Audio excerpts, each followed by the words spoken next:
Today is August 4th, 2006. I am Sarah Locker. It is a pleasure to conduct this interview for the Dakota Memories Oral History Project in Hague, North Dakota. Can you state your full name? Peter Kocher. And when and where were you born?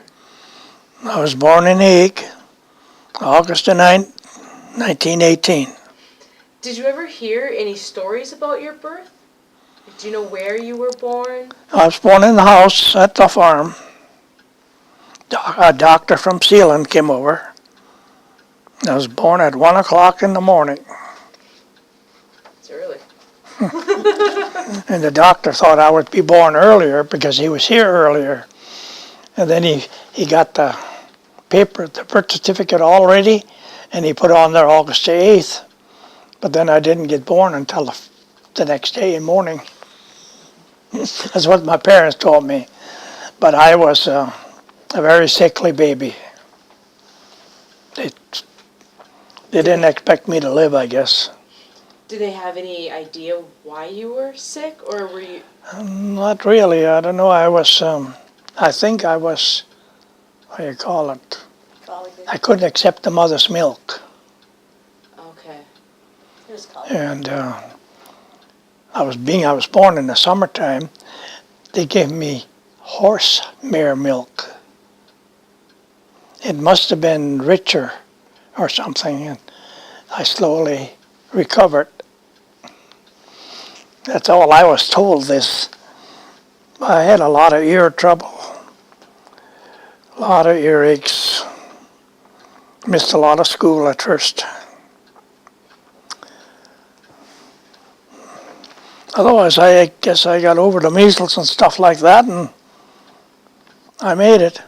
Here I am, 88 years later. Wow. What is the earliest memory you have? Earliest memory was when my oldest sister got married. I don't remember the wedding, but I remember when they left.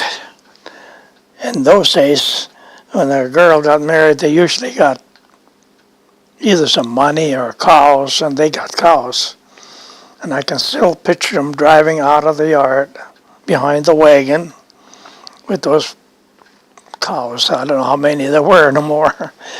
But then I think they lived, I think it was about 20 miles north of Hague on the farm. And well, the next year she died. And they took me along to the funeral. I was 4 years old.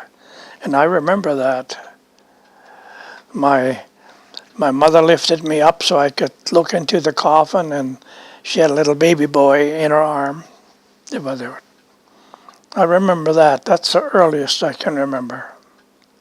Do you remember anything else from the funeral of your sister? No, I don't remember that.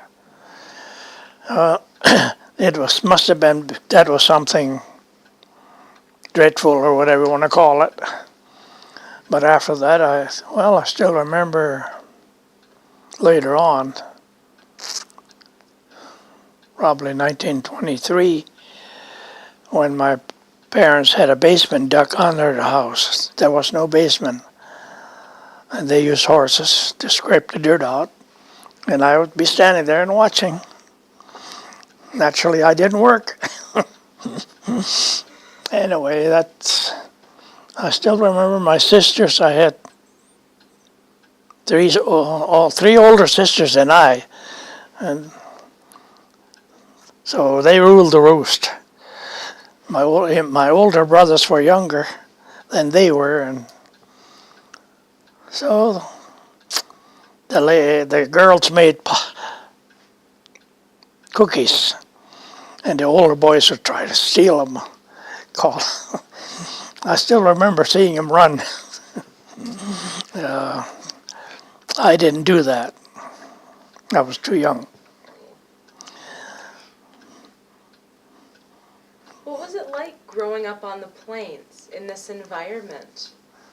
Well, you grew up with it. You could adjust it. As you grew up, you adjusted. A young person today going out there couldn't do it. They wouldn't handle it, I'm sure. But you grew up into it. And we went to school in town here.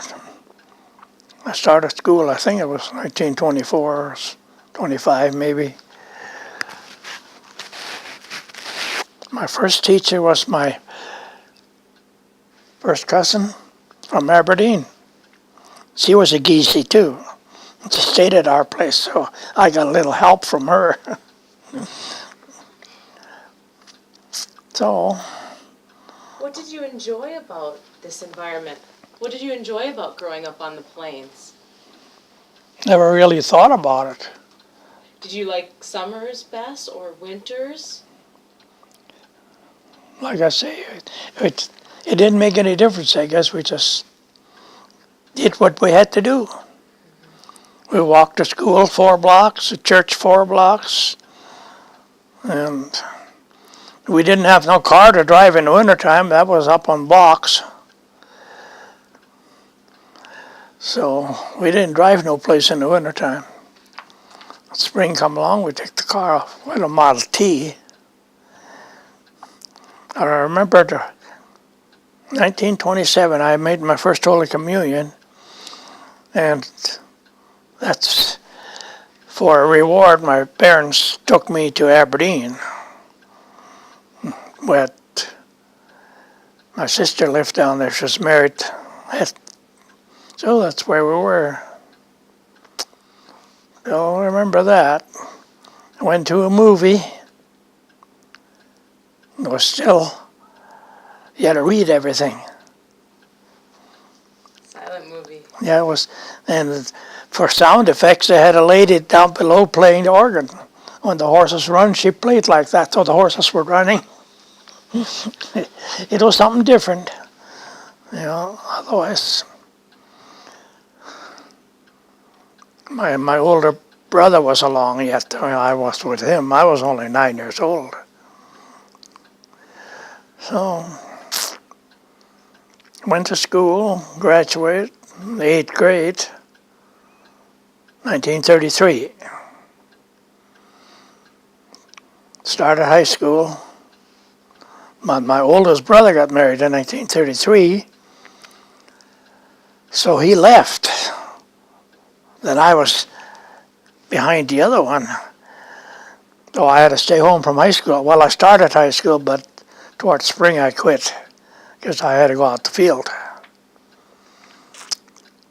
So I got a self-taught high school book, studied a little bit. Us boys don't study too much. Anyway, that was about it there. I think there were 17 of us in the grades in the school, and they were only town kids. Farmers didn't go to school in town. But didn't you do farming? But you were just close enough to town that you Yeah, went we to lived town right school? at the edge of town. Yep. Okay. So you still did farm, you just went to Yeah, town school? right, yeah. Did the town kids treat you different since No, you were no. a farm kid? Not really. No. I was one of the leaders. So the other ones had to kind of listen to me. Somebody has to be the boss. So we played a lot of games. What kind of games? Games you don't hear of anymore. Pum Pum Pull Away. Can you explain what that is? We How you played play cops and robbers. We had rubber guns, shoot with rubbers. And the stockyard was right next to the farm. So all the kids would come down there, at least the boys. And we did a lot of shooting, but nobody got killed. That was our favorite game, I guess. But we did play Andy and Over, Fox and the Goose in the wintertime. baseball? We'd be chasing those girls like mad. Yeah, baseball. Well, I played softball first. In 1936, yeah, we went to a softball tournament in Bismarck on a Sunday morning, and we got up there early enough so we'd go to St. Mary's Church and then play ball after that. We won first game, lost second, then we were done. Then we could go home again. But in 1936, the capital was a mile out of town, Bismarck. And now, Bismarck is 5 miles north already. Grew a lot. Where did you learn to play the games in grade school? Oh, here, school. We played on the church grounds. It was next to the school. That's where we played mostly softball because there was only half a block, so we didn't have too much space. But later on, I started to play baseball. And we had the diamond out of town, about a half mile. So we did a lot of walking back and forth. Anyway, the city of Hague had a pretty good baseball team. So we went, there was about 6 or 7 other towns in the league. So we got around a little bit. Was this a high school league, or how No, old were you when it you was were- just, mostly the guys said we're over 18. So I don't know if there were any high school kids playing. The youngest one was probably 18, 19. Then I was mostly pitcher, but I played other positions too when I didn't pitch. I think it was 2 years or 3 years, Sealand, we didn't win the top, but we were second. Sealand was first.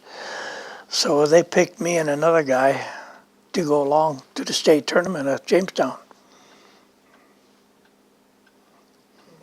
So I only got to play once up there. And what year was this, or how old were you? I was about 30. Okay. I was a late bloomer. So I played only about 5 years, maybe 6. So my arm wore out, so I couldn't play no more. We didn't have no real coach. So we did what we darn pleased, and that wasn't too good. But we had some pretty good games. I got to put that in. Sealand played here once, and I was pitching, and I pitched a no-hitter, but we lost the game. You ever hear of that? You walked? We lost the game, 2 errors. Only one ball was hit out of the infield, and that was caught. The rest were all little bobblers, rollers. The guys were all too anxious. By the time they couldn't get the ball picked up, Sealand got a few guys on base and won the game. So, yeah, we had some pretty good games. I pitched 11-inning game against Strasbourg once. We won the game 2-1, 11 innings. I shouldn't brag, I suppose, but Ashley played here once, and I struck out 15, and I hit 3 home runs. Same game. We had a priest here. He had a movie camera. I seen it later on a tape, but then he left, and I never got a hold of it. And in those days, when we had a home run, we didn't hit him over a fence. We had to run because there was no fence. So it was tough. I don't know, not too many people around here are going to see this, but I was probably one of the better players. That before my time, they had baseball too. He got a good team. But they had paid players for pitching and maybe for hitting too. So it wasn't quite fair. They weren't supposed to do that, but they paid under the table. You know what I mean? Other towns did the same thing, you know. It was supposed to be amateur. You know, we had a local guy before my time. He was a real good pitcher. Mobridge hired him. So he played for Mobridge for quite a few years. And then there was another one from a local guy also. But he moved to Linton. But he was a real good pitcher also. That's about it there. I did play much basketball, a little bit. I was too little, you know what I mean? 5'7" wasn't enough. But Hague did have a pretty good basketball team, and they won the state, no, not the state, the county tournament 3 years in succession. And they went to Jamestown to the state Class C, you know, small school. And I think they won game or two. They didn't win the tournament. Well, they played football too as a school, high school, but I was out of there already. I don't know, that's about it. Well, let's talk about your family a little bit. Yep. Can you tell me about your grandparents on your mother's side? Well, What were their names? Carl Giese, and my grandma's name was Francisca. Real Russian names. And Giese is G-I-S-I for spelling? G-I-S-I. Yeah, we had some Giese's relatives at Aberdeen. They spell it G-E-S-E. Changed it a little bit. But that was okay. Did you ever meet your grandparents on your mother's side? Oh yeah, they lived here from 1919 until 1941. So I grew up with them actually. I even dug their graves by hand. Naturally, it's the only way you could do it, with a shovel. But I dug both graves for them, a year apart. Yeah, my grandpa helped on the farm. He worked here, and my folks, naturally, they give him milk and eggs and things, because they just lived on a lot, on a small house that they had built in 1919. But Grandma would come over every day, I think, it seemed like it, and she did all the patching for the whole family, by hand. She didn't patch with a sewing machine.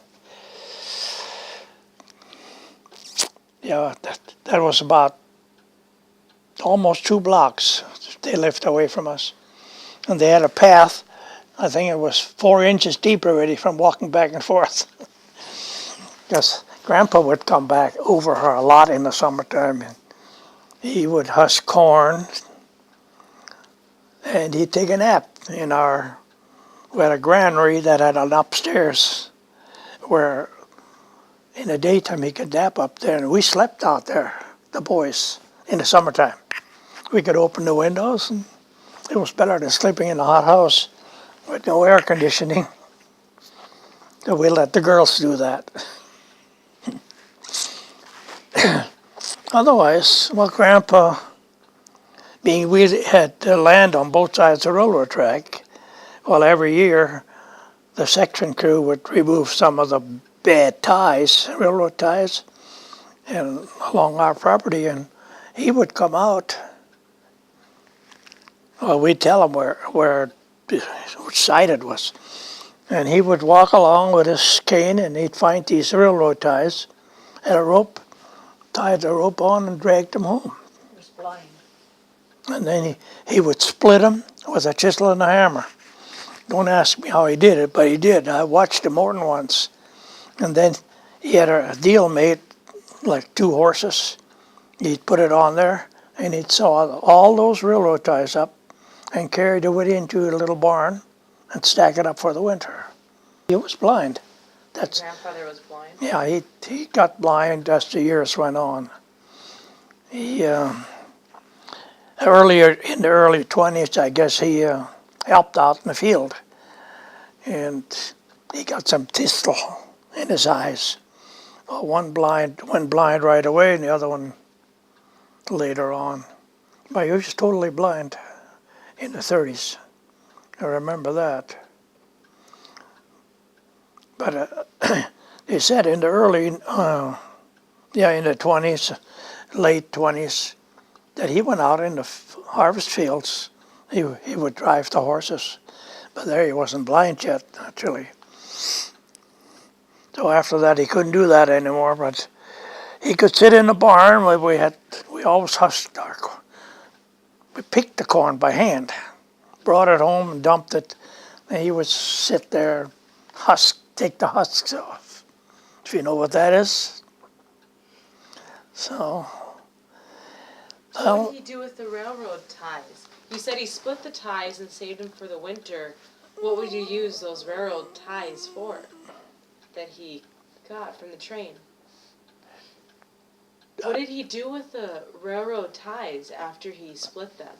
he sawed them up for firewood. Oh, He okay. put them in blocks about so big so you could get them in the stove. Okay. Yeah, he'd pick them up and, well, I probably helped carry some in too as a young lad. And other things we did, that was in our pasture where they lived right next to the pasture. Naturally, we had cows. And when the cow chips got nice and dry, we had to pick them up, put them in a gunny sack and carry them home for them. Actually, we used some too in the summertime, the cook stove. But we didn't stack any up, but they did. And, well, they had a shed you could put coal in. I had all coal there. That was a lot of fun. Lignite coal. Get them from the train, railroad cars. But that only happened maybe twice a year, maybe 3 loads or something like that. And they had a pretty big garden, my grandparents. I didn't do too much work there. Grandma took care of most everything. A lot of potatoes and onions. How would you describe those grandparents? Would you say that they were really nice and caring? Were they stern? No, they were pretty mild. No, never heard them cuss. No, they were pretty mild. Well, they were getting old too. And you know, when you get old, you mellow. So you'll find that out. Did they ever tell you any stories of coming No, over here? I'm sorry we never did talk much about that. Even my parents. Afterwards, I thought, gee, why didn't we ask more questions? But there was no relationship that way. My dad told me a few things, how they worked in the harvest field, or he did. Over there, they cut the grain with a scythe. I walked down the field. There were about maybe 3 men would go ahead. Each one maybe took 5 feet. And the women would come after and pick it up, and they'd take the grain and they'd tie it together and make little shocks. That was their job. And then in the fall, or after harvest, I don't suppose they had too many acres. I really don't know. And they'd get together and they'd have what they call a thrashing bee. Not with machines. They would lay them around and they'd take the horses, and the horses had to walk on the grain to shell out, you know. And then they'd sweep that away or blow it away or whatever, I don't know. They didn't have no fans.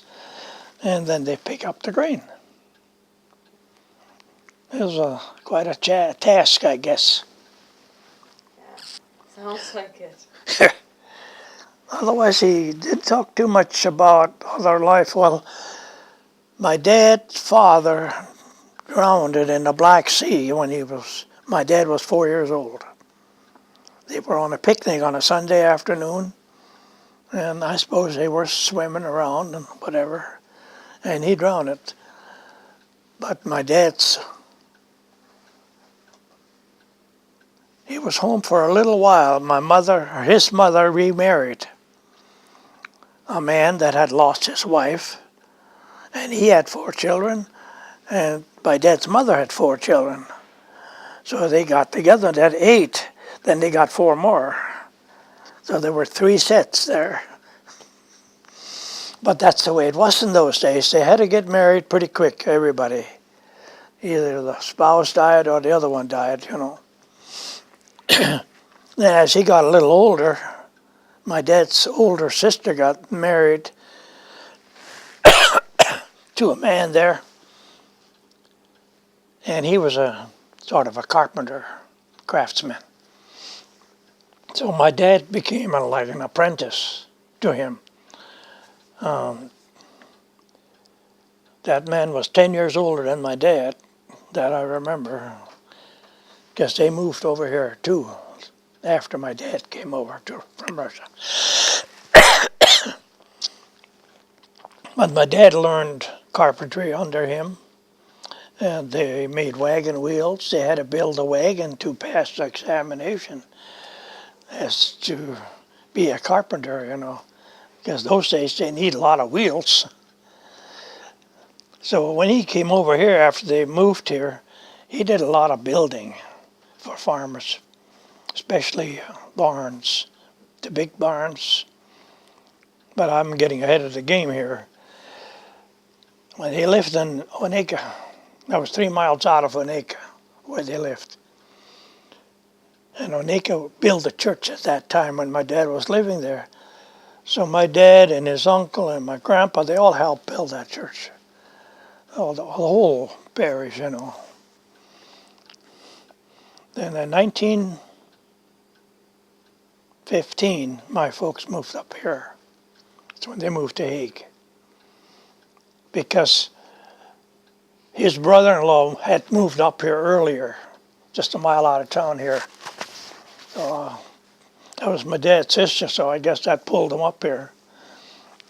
Later on, my brothers went down to the Oneka area, and they came back and said, "Why did you move up here where all these rocks are?" And down on Oneka there weren't any. And we picked our, almost said it, our beads off, picking rocks. Because this whole territory is a lot of rocks. But now, with this new machinery, the rocks don't bother much anymore. But in the early days, you'd pick them all up by hand. You didn't have no machines with like a tractor.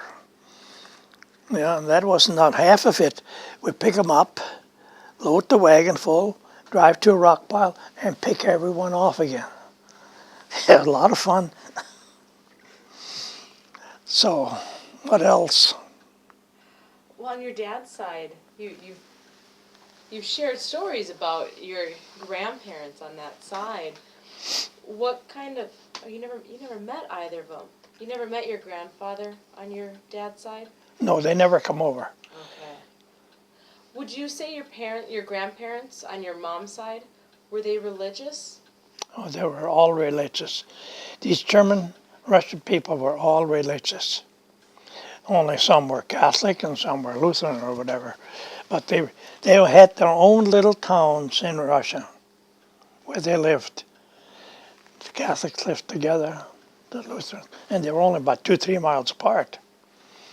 These little dwarfs, they called them. So they didn't meet much other people. It was mostly the Catholics, and that's the way they came over here. But over here they started to mix more. Because by the time my parents moved up here and the Germans come up here, out of town here to the west were Dutch people. Well, there were a few lived here in town too, but not many. So, but the Dutch people were Reformed. They didn't like the Catholics too much, and the Catholics didn't care much for them. It was a different world, I'm sure. Even as I was growing up, our priest was a strict German, and there was no way that he wanted us to mix with the Reformed people. And Zeeland was a lot of Zeeland to the west, and a lot of Lutherans lived south of Hague. They didn't want us to mix much, but I think they'd rather have us mix with the Germans than with the Dutch, because the Dutch people were very strict too, in their religion. And I knew a lot of them. They come from Netherlands. Actually, that's where Hague got its name. The capital of Netherlands was The Hague. And that's how Hague got a name, because there were a few living in town. I still remember a few of them. But it was really the railroad head man that named it Hague, but through Netherlands, 1902. That's when the railroad came through here. And they had their own little towns out here. Hull was the first one. I don't know where they got their name from. And then 4 miles further west, they had Westfield. They're still there, but they don't have no more post office. They get all their mail through Hague. But they mix pretty good now, the younger people. But those Dutch people, the boys and girls, they couldn't play cards, they couldn't drink, they couldn't dance. They weren't supposed to anyway. But as they grew up, I think they had more fun in the back seat of a car. I shouldn't say it, but they did. I won't tell you any more stories about them. Are there any other stories of your grandparents that you would like to share? Not really, I don't think. They were always at home. They didn't get nowhere.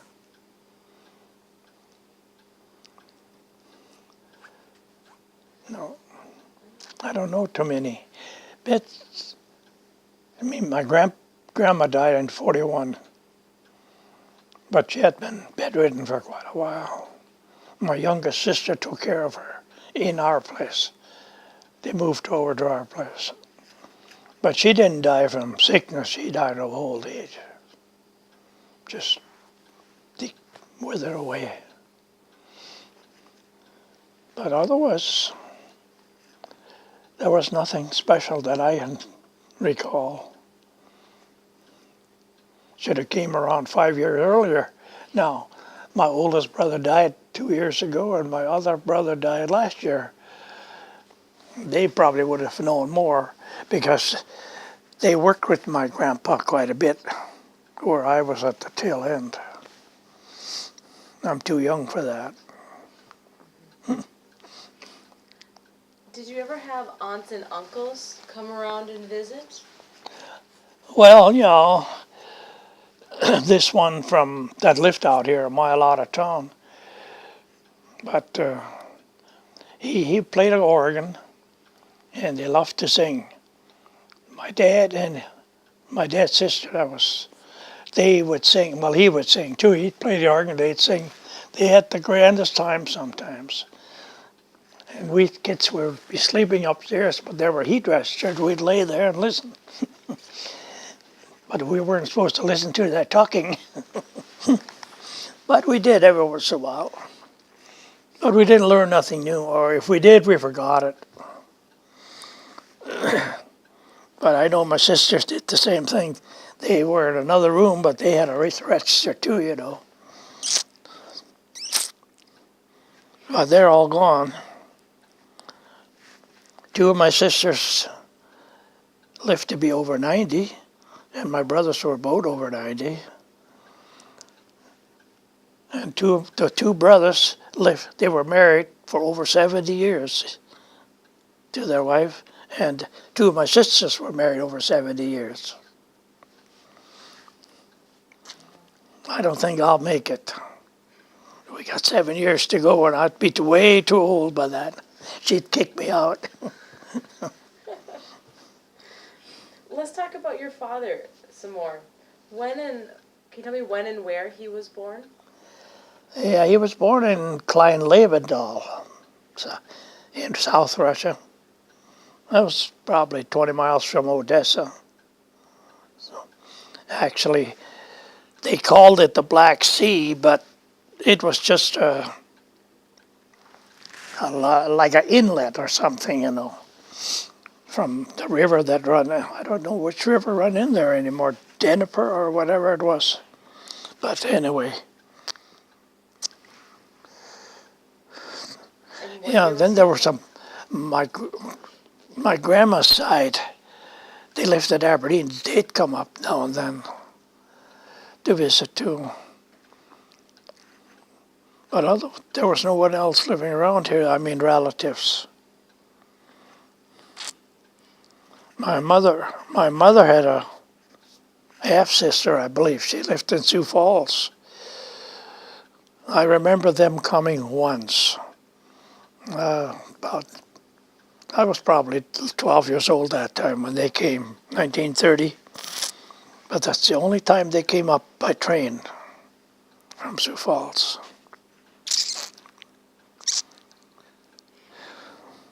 With your father, with your dad, how did he express his emotions? You know, if he was angry or if he was happy, did he show a lot of emotion? He enjoyed a joke, but he was strict. The people come from Russia were all strict, some more than others. They kept us in line. There was a lot of discipline. And my brother right above me, he was a kind of a black sheep, sort of. My dad would get angry at him quite often because he would mouth him back. But we got along pretty good. He didn't spank us very often, very little. I know I got hit once by my dad, but it was my own fault. I came home from school and we lived in the basement, and I had a habit. There was a window. There was about that big of a ledge on the window, and I would throw my book up there. Once it went through the window, so I got hit once, but that's the only time I remember him hitting me. I don't remember the girls getting spanked. The mother, but she had a sharp mouth though. Sometimes she'd give him hell. But like I say, my brother Joe, he got hit more than once, but he was a naughty guy. But they're gone. God rest him. Yeah. Your father farmed. Did he have any other jobs that he did in his life? Your dad farmed. Did he do anything else? No, well, like I say, he did carpentry work. He did that a lot. Those early years, from 1915 to, the first thing they did in 1916, they remodeled that house. It had an attic, but no rooms to live in. And in 1916, he remodeled it and made 3 rooms up there. So us kids had a place to sleep, 3 bedrooms. There were 8 people living there. 8 children. And father and mother, there was 10 people, and they had their own bedroom downstairs. I suppose the little ones had to sleep wherever, in a baby bed. Yeah, there was the oldest sister. He was born in 1903. Then they had another one in 4, but it died. It was a boy named Peter. So I got his name later on. And then there was a sister born in 5. Another one Names. Can you give me their names with their birthday? Can you tell me their names as well? Yeah, as the their first birthday? one was Catherine, and then Peter died. In 1905, Magdalena was born. In 1907, Johanna was born. In 1909, Rose was born. And then my older brother finally got a boy in 1911. And then the other one, Joe, was born in 1914. He just barely made it. He was born in January. Otherwise, they'd have been 2 years apart, you know. But anyway, the next one was a girl in 1916, and she died a little. And 2 years later, I was born. I almost died too. But I must have, that horse milk helped me. And then I had another sister who was born in January 1921, Agnes. In 1923, another sister named Eleanor.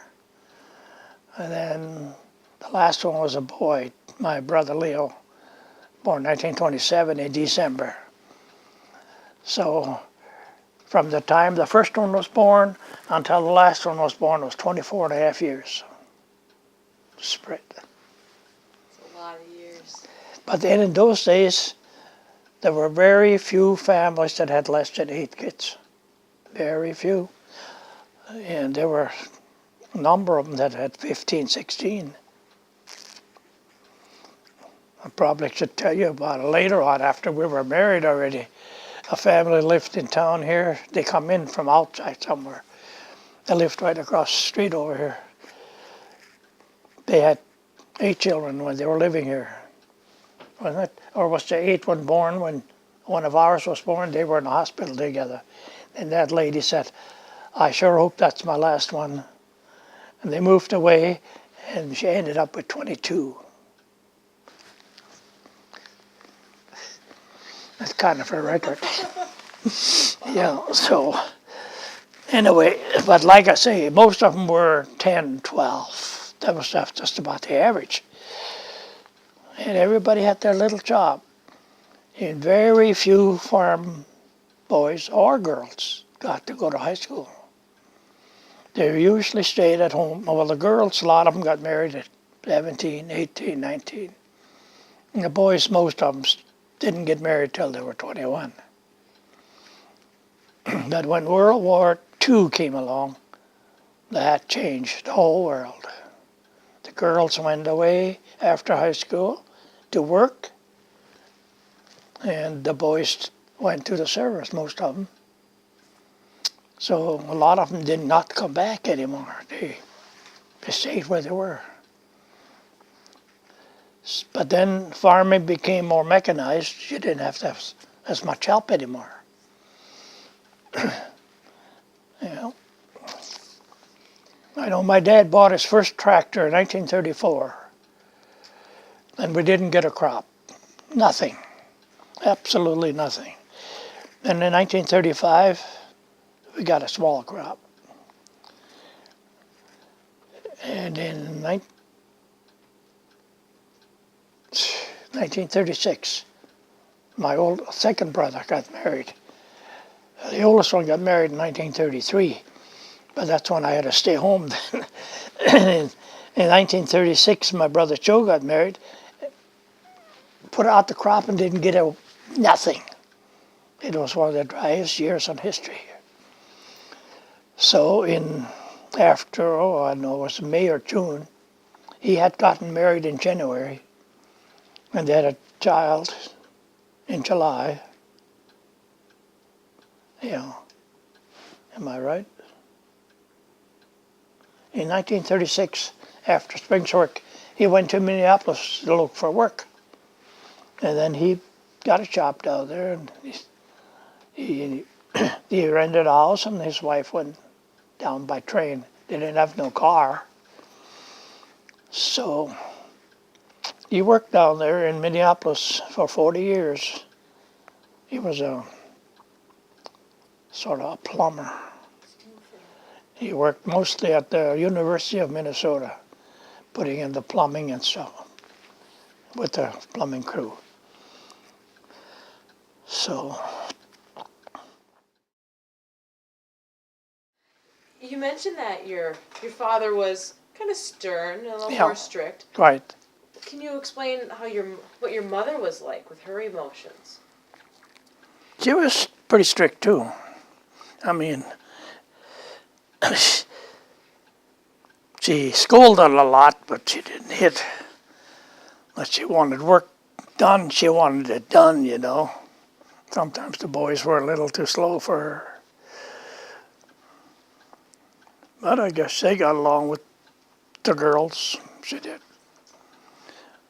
My oldest sister got married in 1921 to John Gross, John Gross Sr. And my sister Magdalena got married in 1924 to Carl Fisher. And he had an orchestra of his own, same time as Lawrence Welk. He was a good friend to Lawrence Welk. He was a year older than Lawrence, and Lawrence would come down by train on weekends to be with Carl to take music lessons. And that was back in 1921 or so. And my brother-in-law was a real good musician. He played about 7 different instruments, and anything he picked up, and he could sing too. And a lot of them old German music, songs from Russia that the old people had, he would set them to music. You know, he'd be sitting at the piano. A lot of times when I come there, he'd put them into music the way they sang them over there. And he played in the church organ in church. I don't remember how many years anymore, 27 years probably.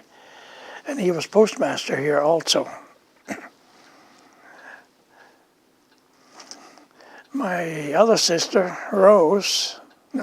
Johanna, got married in 1926 to a boy from Aberdeen.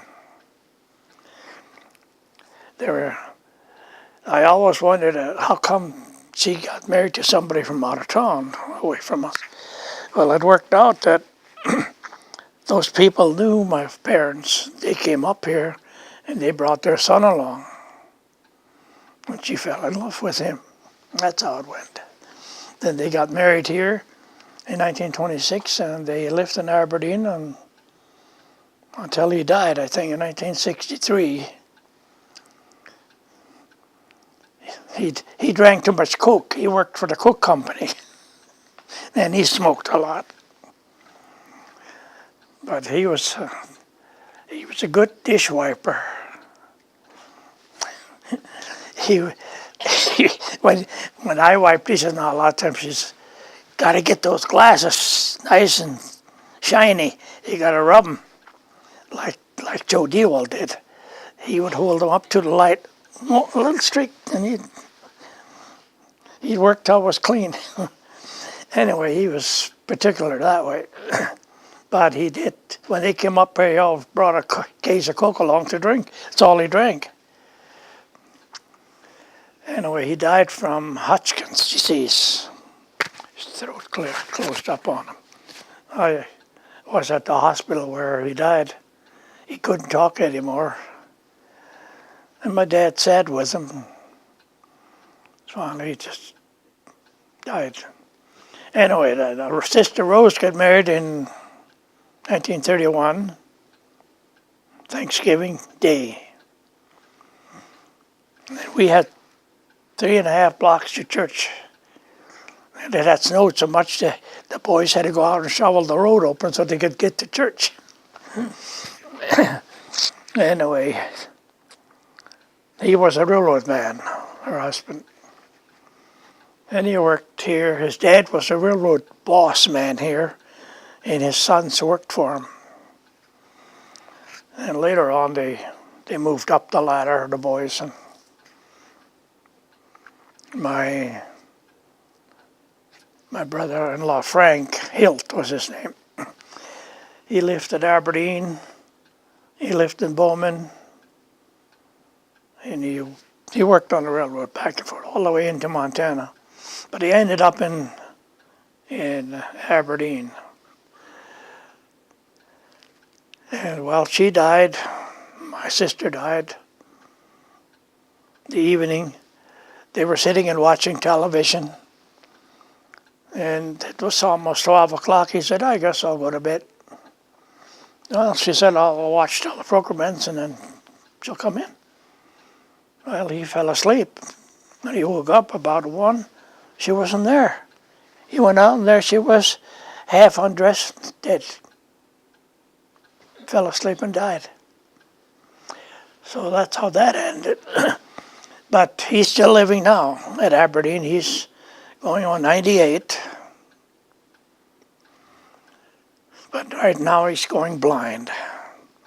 He called her. He said, I can't call you anymore unless somebody else dials for me. He's in an assisted home. But he's a good guy. He put in almost 50 years on the railroad. So he's doing okay. He gets his Social Security, he gets his pension. So nothing to worry about. Yeah, they only had 2 daughters. One lives in Arizona, the other one lives in Virginia, a long ways away.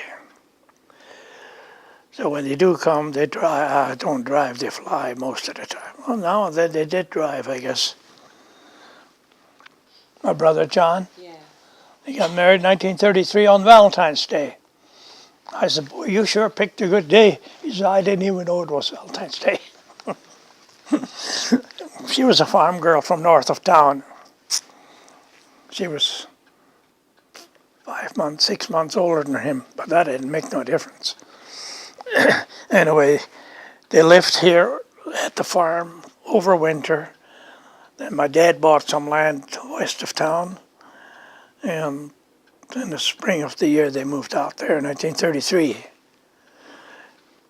No, yeah, they lived from Valentine's Day till spring here.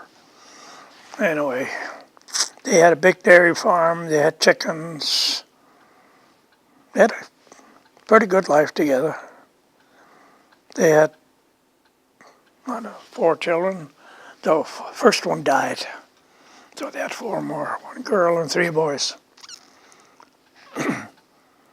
And I got to bury the little boy. I had to dig the grave by hand, but then they were only 3 feet deep at that time for little children. And anyway, they lived there, I think, until 1952, where they lived. There was a lake, a big lake, west of town. They got flooded out.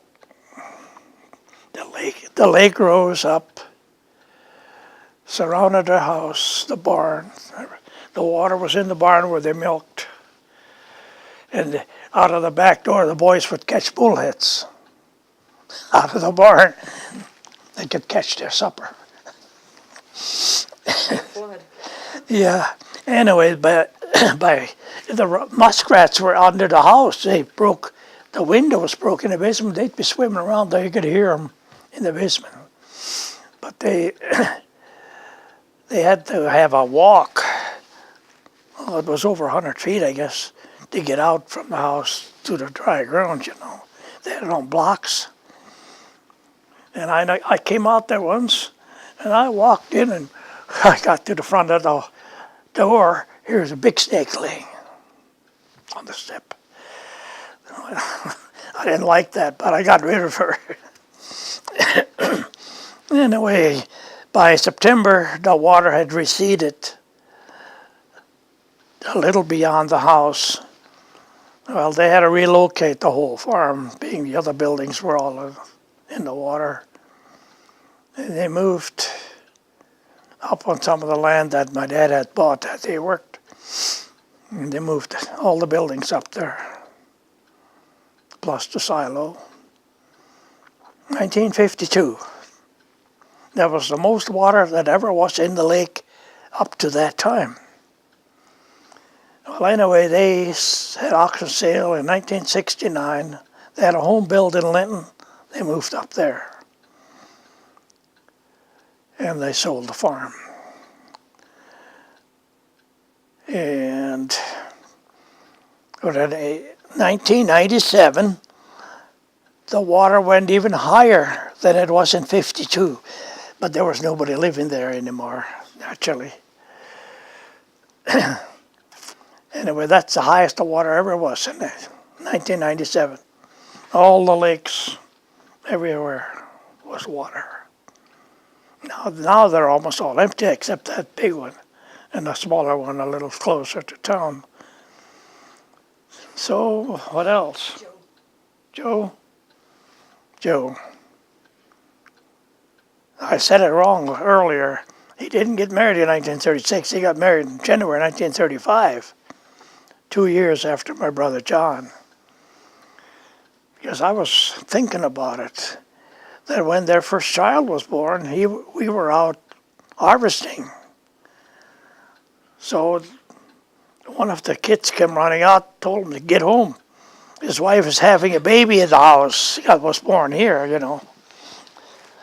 So I think that was July the 22nd, something like that. We had a little crop that year, 35, and not too much. Like in 36, said we had nothing. That's when he moved to Minneapolis. Who came after Joe? First married to Florence. She got married. That was me. But in 1942, I found her at a dance at Hague. My wife. I have to say that, right? So things progressed into 1943, and we got married in October 1943, on October the 18th. But we didn't know this ahead of time. But that's the same day my oldest sister got married, October 18th, 1921. And now it's going to be 63 years in October. What was your wedding like? Tell me about your wedding. That was something else. We lived here. She lived south of Strasbourg on a farm. Anyway, how did it go? We got married at Strasbourg. It was a custom. You always got married in the girls' church. And so we had the wedding at Strasbourg. After Mass or church, we went to Linton, had our pictures taken. And all the rest of the people that were invited came down to Hague to the farm here. Because that's where we had dinner and supper. And then we went to the dance here in Hague. They had a dance. We had an orchestra of one. The guy from Strasbourg played the accordion, Matty Lip, you know. He just died a few years ago. But he played the accordion for the whole dance. And after he was done, I asked him what he gets. He said $5. And then the next day I talked to the guy that owned the bar. No, he said, you don't have to pay anything, just clean up. A good deal. So we moved to the farm, and her parents had bought a farm down in South Dakota, next to Roscoe area there.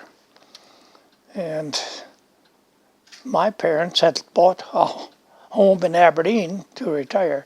So we got married on Monday. On Tuesday there was another wedding at Hague, but we didn't go because we went out to her folks' farm. And then on Wednesday there was another wedding at Hague, so they had their wedding dance here. So they had a wedding dance, 3 dances in a row here, Monday, Tuesday, and Wednesday. And then on Thursday my folks moved to Aberdeen. And the following Monday her folks moved to South Dakota. So we were all alone. You can imagine all the fun we had. What kind of food was served at your wedding? Food? Yeah, what was served? Well, I suppose they all had soup first. And chicken, naturally. We killed a bunch of chickens. There were no free deep freeze, nothing. It had to be done right now, you know. And whatever, potatoes and gravy and vegetable, I suppose. I don't remember. Sausage. That's too long ago. Did you have sausage or Coogan? Oh, yeah. They probably did. They probably did. The wedding cake, yeah. I can't hear too good. Anyway, Now with food, was your mother a good cook? Did Oh, you yeah. enjoy your mom's cook? What was your favorite meal that she would make? well, I don't know if I had a favorite, but there were certain days you had certain food. On Fridays we didn't eat meat, you know. No, it was always fish or noodles, watermelon. And you didn't eat meat because you were Catholic? You didn't eat meat because you were Catholic Yeah, on Fridays? right. That was a church ruling. Later on they discarded it. Now we can eat meat. I'll never forget a story our priest said once. I might as well say it. Him and another man from Hague went to Linton for some business. Well, it was in the noon hour. It was on a Friday. Well, they went in the cafe and they didn't think of Friday, and they ordered hamburgers. And then when the waitress brought the hamburgers to the table, and this other guy said, "It's Friday today. We can't eat meat." And the priest said, "I'll fix that." He blessed the meat into fish. That was kind of cute. Anyway, what else? So Fridays you would have Oh, noodles or watermelon, mostly with noodles, fish. almost every Friday. But on Saturdays, especially in the wintertime, we had pork and sauerkraut and potatoes. That was a staple we had done almost every weekend. And that was also the day when they made cakes and pies to girls for Sunday company or whatever. Other days, I don't know, well, for breakfast we usually had eggs and sausage. That I remember real well.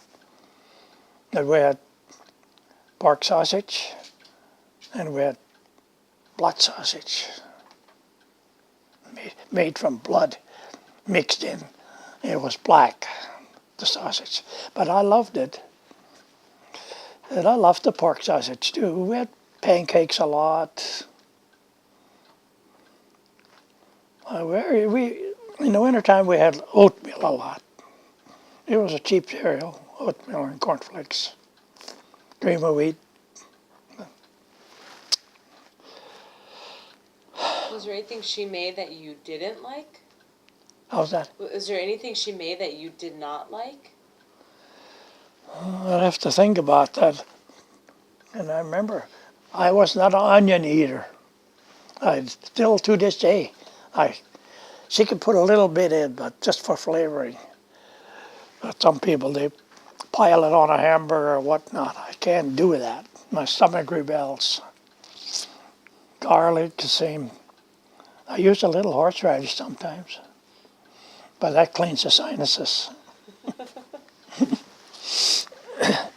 Did you guys make ice cream or any? Yeah, we made ice cream. We didn't have ice cream freezer, but I know we made ice cream, oh, maybe once in 2 weeks or something in the wintertime when we had snow.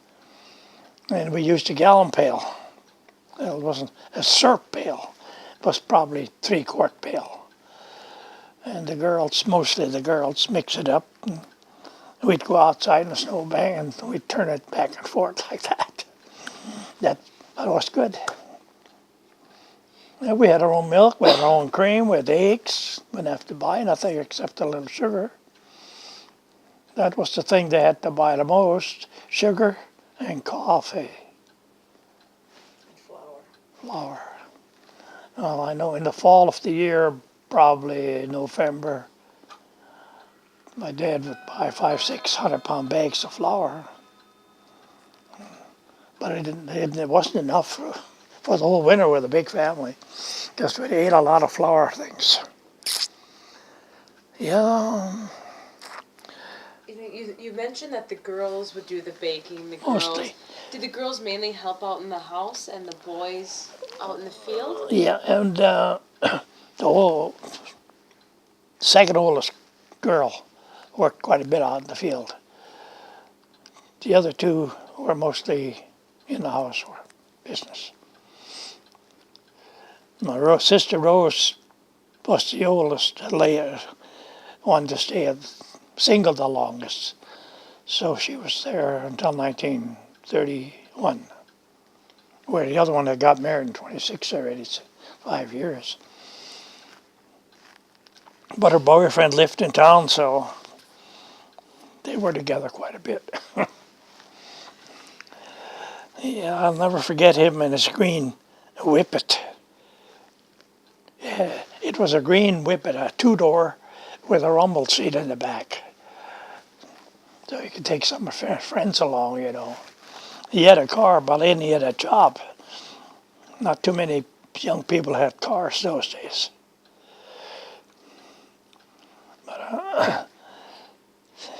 How did you get along with your brothers and sisters? Pretty good, I guess. We never killed each other. I remember once, I must have done something, but I don't remember what it was, but I remember my older brother chasing me outside around the house. And I don't know, I ran ahead of him until I got tired. Well, he almost hit me, so I bent down and he fell over me. Boom! Then he was mad at me. But anyway, it wasn't that serious. And I never got into a big fight with my brother Joe. He was 4 years older than I was. But he was bigger than me too, as I had behaved. If you and your brothers and sisters were misbehaving, or being kids acting up, who would discipline you most often? It was usually.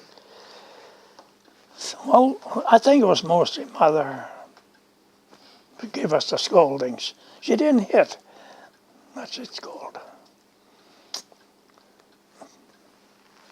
Do you have any other stories you remember about your brothers and sisters? Not really. My mind isn't the best anymore. You came too late. You know any? Did any of your brothers and sisters have nicknames? No. My brother John was Johnny. My brother Joe had a nickname, but not from me, from his buddies. They called him Tush. Whatever that was supposed to mean, I don't know to today. And the girls, they didn't have no nicknames, just whatever their names were.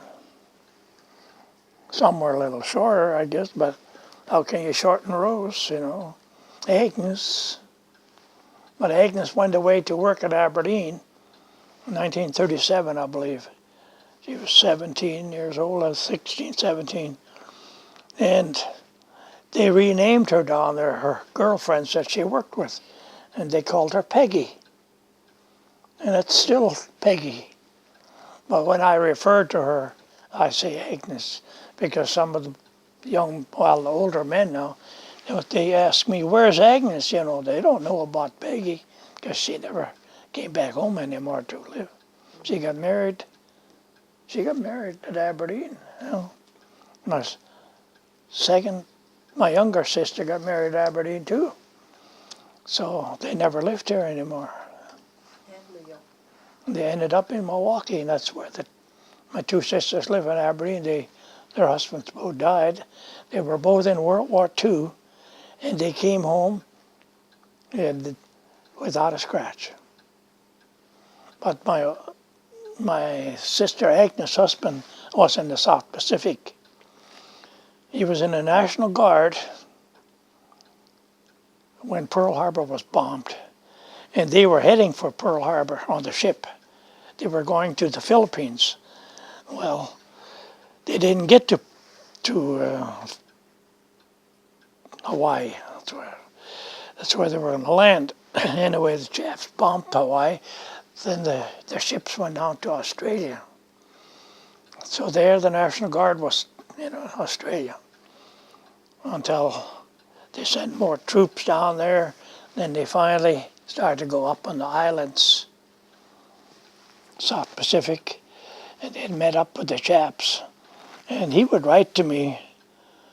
He said, I was lucky again today. All my buddies around me got killed, and I didn't even get scratched. And he came through the whole war, came home. The other one was in World War II. He was in Europe, and he didn't get scratched either. So they were both lucky. And Leo. And Leo. Yeah, my brother Leo was a paratrooper. He went to a paratrooper school in North Carolina, and he ended up in the Korean War. And he had tough going there, he told me. He rode home. The paratroopers got, when the Chinese came in to help the North Koreans, they took the paratroopers in and landed behind the Chinese. And then they got surrounded. He said we had to fight our way out. And there was all mountains and snow, he said. And, well, he took a small hit. One bullet went between his fingers and took his wedding ring off. Not his finger, just the ring. So his wife was living in Aberdeen. She sent him a new wedding ring. So, Easy to replace. Do you remember hearing about Pearl Harbor? oh yeah, Can you Real tell well. me where you were, your reaction? yes. In 1941, December the 7th, it was a sun. It was it was a Sunday, I believe. We went to the movie at Sealand. They had a movie theater, and we were in the cafe and had a radio on here. The Pearl Harbor was bombed, so that's where we found out. You know, that was quite a disaster. I still today blame the government for that.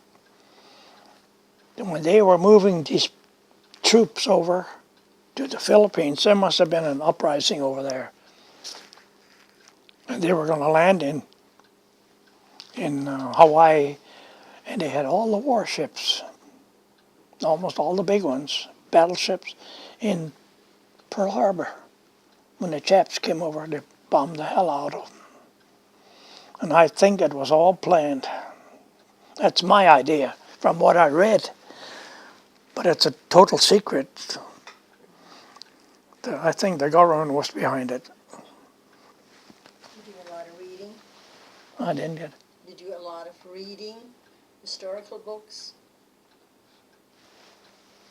You do a lot of reading. Talk about your reading. Reading, why? I did a lot of reading, but I am not reading as much anymore, but I still read quite a bit. Wintertime. So I read a lot about wars and A lot of historical. westerns. I read a lot of westerns. I didn't care much for romance. You know, getting back a little bit to World War II, how did the war impact your daily life? Well, we were on food stamps. I mean, we were issued. We could have only so much butter or sugar, according to your family. So that impacted a little bit there. You do a lot of patching. Tires would wear out. Were you worried at all? Was there fear of being drafted? No, not really. Oh yeah, he was drafted. Did you get drafted into the war? For World War II, were you drafted? I was drafted. We went to Minneapolis, Fort Snelling, by train. By the way, that wasn't my first ride. That was my second one. Anyway, they kept me down there for 5 days, checking me out. I had a bad back. So I think it was Thursday evening or whenever. Friday morning, I'm not sure anymore. The guy came. He says, "We're sending you home. We're not taking a chance on you. Your back might go bad and we'll have a great big bill, government." So there I come. I went back home. It was on a Friday evening. By train it came up to Sterling and down to Linton. And there was a dance at Strasbourg. Right. That's where I met her again, the second time, also at a dance. But I was tired out, I fell asleep.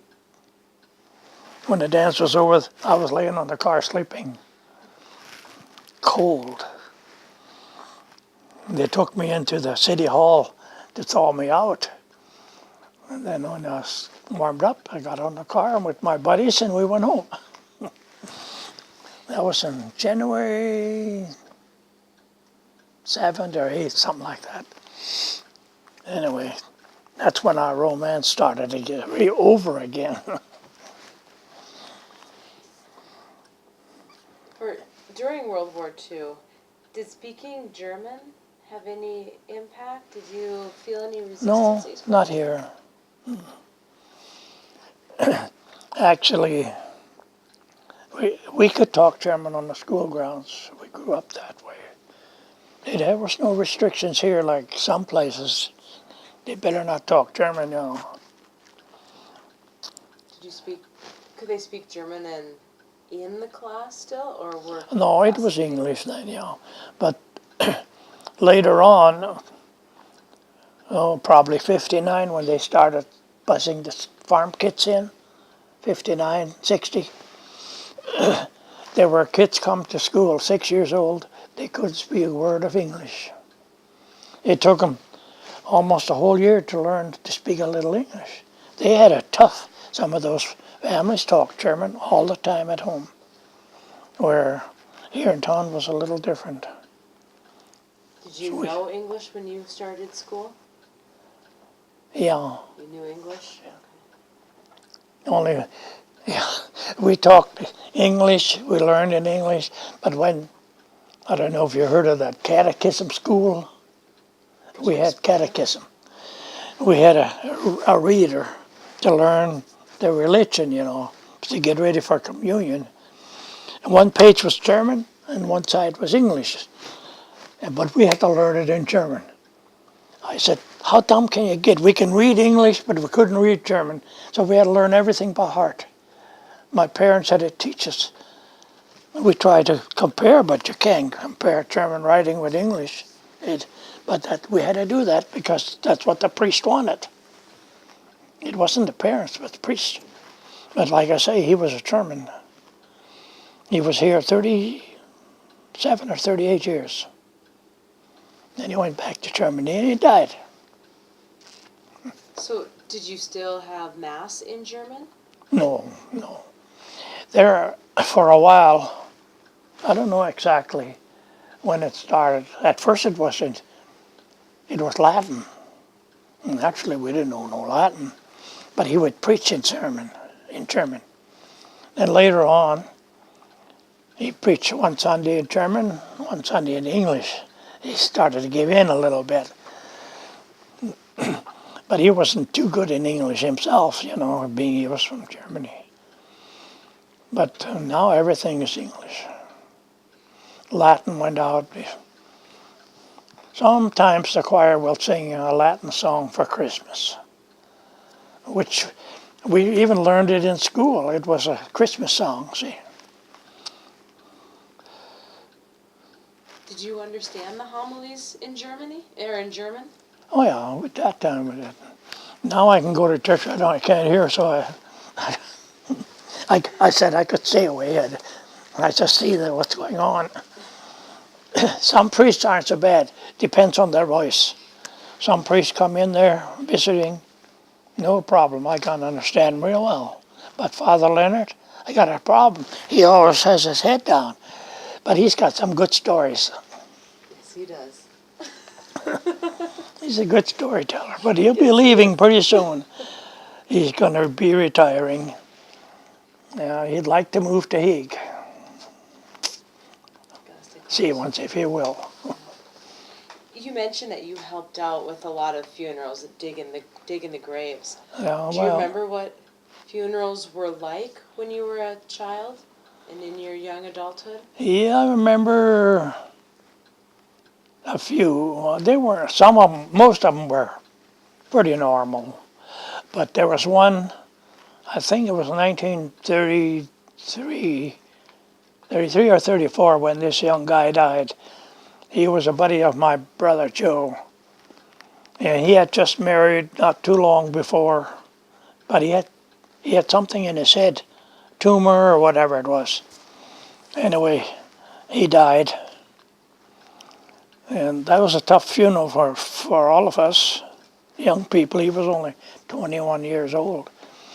And his wife was from out the country here. And they were very much in love yet.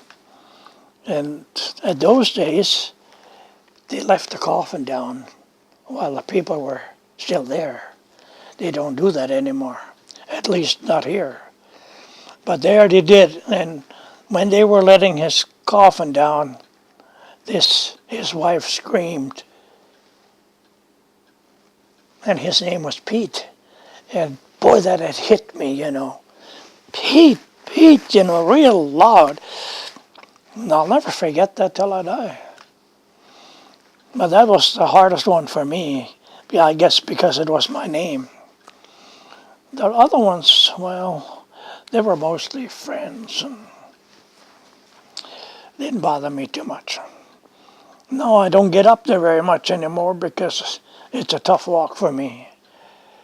So, but we drove up there last night to rehash my grandparents living up there and a lot of our friends. Just not quite 2 weeks ago, our neighbor across the street here, he was 90 years old. He was almost 92 already. But anyway, he was sick for quite a while. He had poor circulation in his legs, and he always filled up with fluid. So they had to take him to the hospital and drain it. But this last time they took him up there again, but he never made it home. And his wife was up there too, and their son. And the way I understand, I guess the son was telling, they had called the priest, which lived across the street from the hospital, to give the last rites. And he was dying. And the son said she was holding his hands. Take me along, take me along. She would talk to him, but he was just about dead. But anyway, the funeral was scheduled, just it was on a Friday morning when he died. Funeral was scheduled for Monday. Well, she was home when they had 6 daughters. And they usually fixed the coffee when they were home. And that Saturday morning, she didn't come out of the bedroom. They went in, she was dead. Just laying there. She had her glasses on, her house coat, and a prayer book in her hands, I guess they said. And she was dead.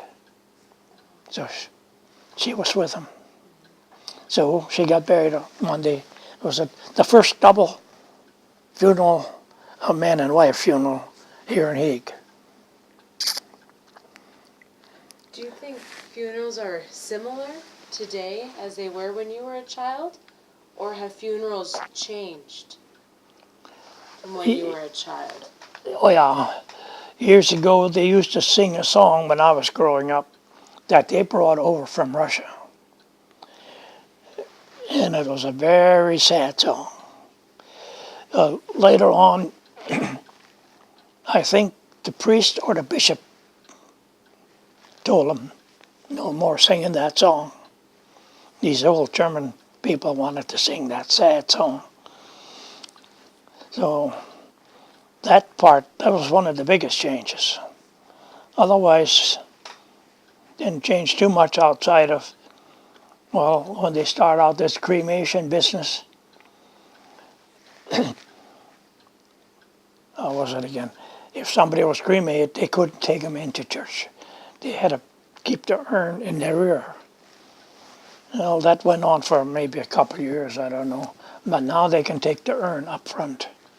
They really changed that rule too. I haven't seen one yet, because most of those that were cremated come from out of state, maybe down south or wherever. Then they would bring the urn up and bury him, you know. I can't remember everything. My mind is a whirling. Oh, that's right.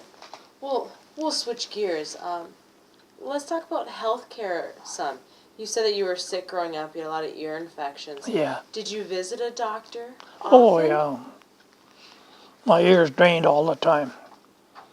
And eventually, well, it's only about 5 years now where it's really been bad.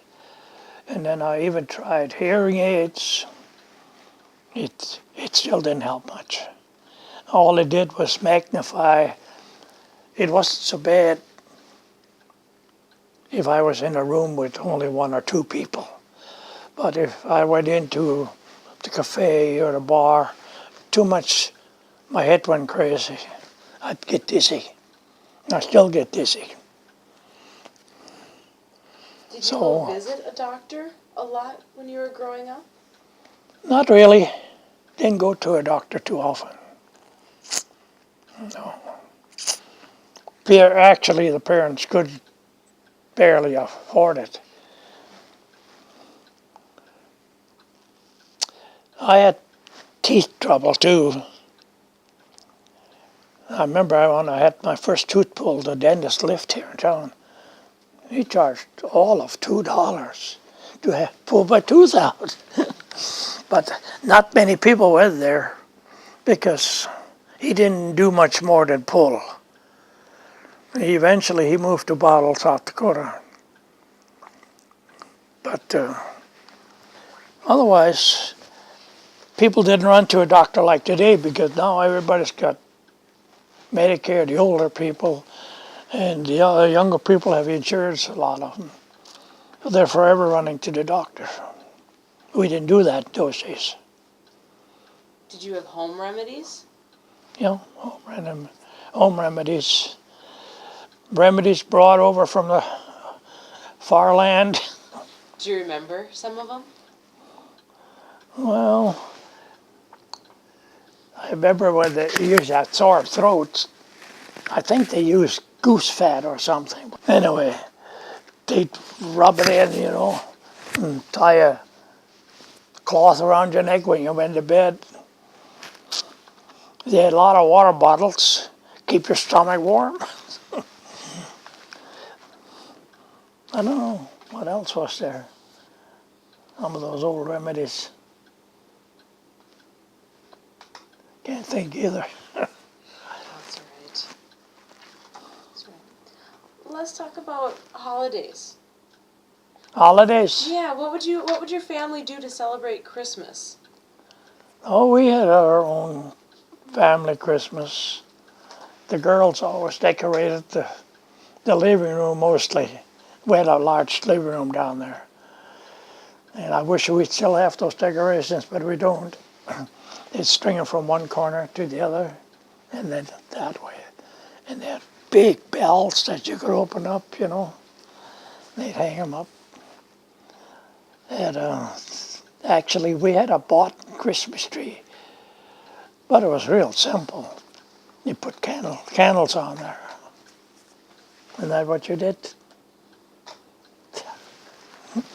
They're your memories. Yeah, we had a pretty good Christmas.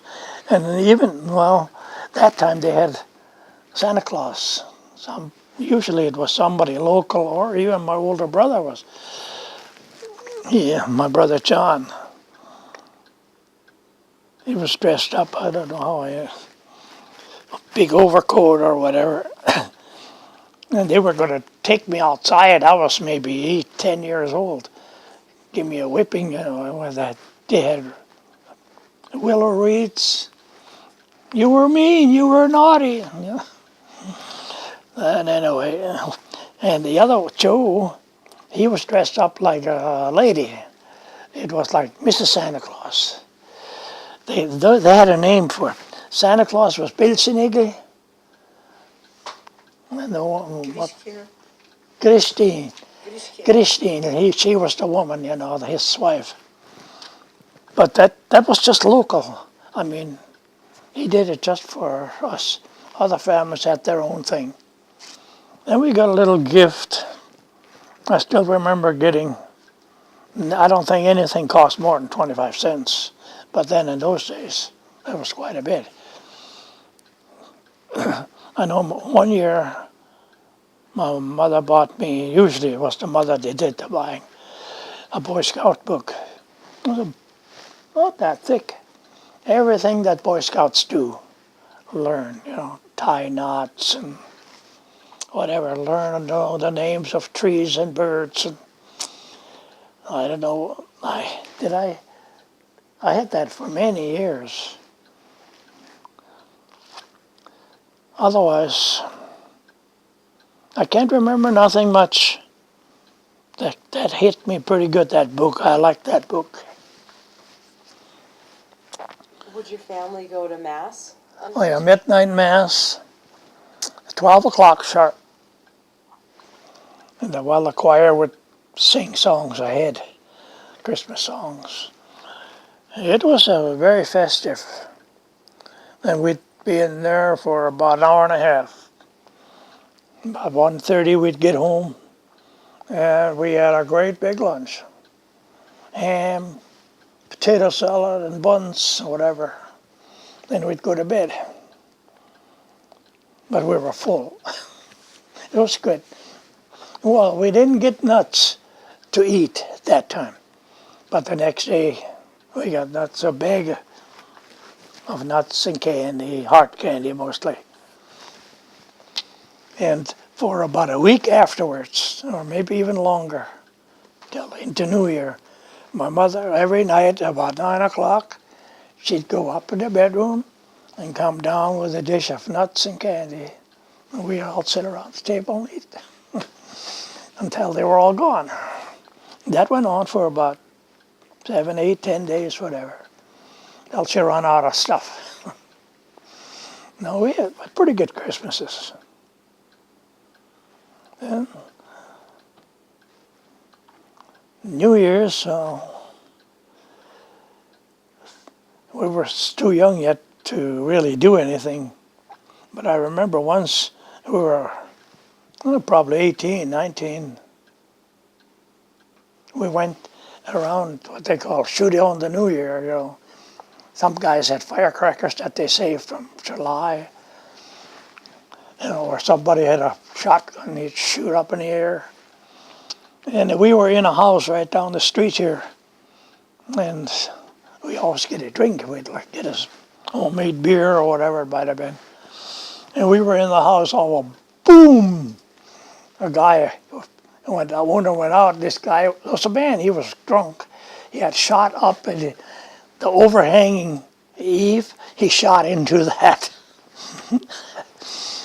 But he was that kind of a guy.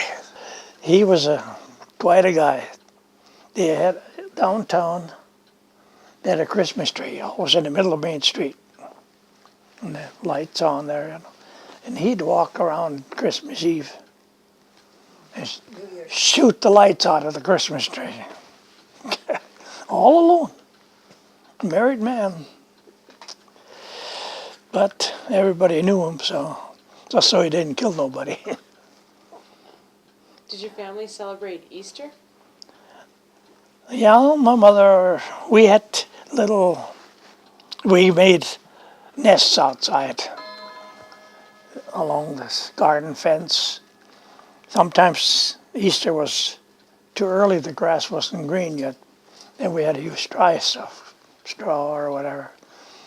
Myself and my two sisters and my youngest brother, we each had a nest where during the night my mother would go out and put candy in, Easter candy. So in the morning we'd get up and run. Would you go to Mass? Oh yeah, definitely, Easter Mass. But that was in the morning, like whenever it was, Easter was on a Sunday, I'm pretty sure all the time. Would you go to Mass for Holy Thursday, Good Friday? Holy Thursday, Holy Friday afternoon, usually, 12 o'clock or so, 3 o'clock, And those days we had Mass Thursday morning, Friday afternoon, and Sunday morning. On Saturday. Did you go for Holy Saturday? Would you go to Mass on Holy Saturday as well? Yeah, there was also Mass in the morning. And actually, Lent ended on Holy Saturday at noon. After that, you could eat meat. But before that, you're supposed to fast, And Friday, naturally, you didn't eat meat. Even to this day, we don't eat meat on Fridays, on Holy Friday. In fact, all during Lent, not on Friday. So, it was okay. Why do you think it's important to tell your life story?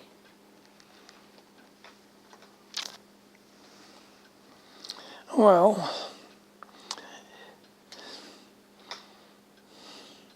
I guess it's really like some kind of a history of the past. I wouldn't know. I'd have to think quite a while to really come up with a good answer. To pass it on to the future generations, so they know how we lived. The grandkids can watch it. Are there any other thoughts or observations that you would like to share? Well, just off the bat, it's kind of hard for me to answer. Unless you can prod me a little bit, I don't know. No, I really don't know offhand. I'd have a couple of real good family histories of my uncle and my dad's sister. I've got that, it's in a book, but there's other ones in there. So I don't know, it's a real good story of the Salis, the family. That's my dad worked for this man, in Russia. And I think he told one of his sons or the history of the family from back then. And it's really, really, I think it's really good that young people could read that. Like, when they moved over here, well, they lived down at Oneka too. They were neighbors to my folks. One of their daughters, I think she was 9 years old. She had to take care of the cattle because there weren't no fences. And she had to herd them, And they were, I don't know, they took cattle from other ranchers or whatever, and she had to herd them all together. And she was only 9 years old. There's other stories in there. I just can't remember now. I didn't read it just lately. But I thought, gee, that's really something else. They ran short of water one year, and there was no more water for the cattle. So he had some well drillers come in. They drilled an artesian well. Cost him $1,000, I think, he said. But I got it paid off eventually with the rent money. But there's maybe a couple of other ones there. I didn't look lately now. They're real good stories. If somebody could copy them somehow with a copier or something. I don't know. Did you ever see the books that Katie Wald wrote? Mm-hmm. One thinner one bigger one. Yep, I No, looked at those pictures. she's got another one now out. I haven't got the other one yet. It's from 1986 on up. Mm-hmm. That's about it. That works. Thank you for your time.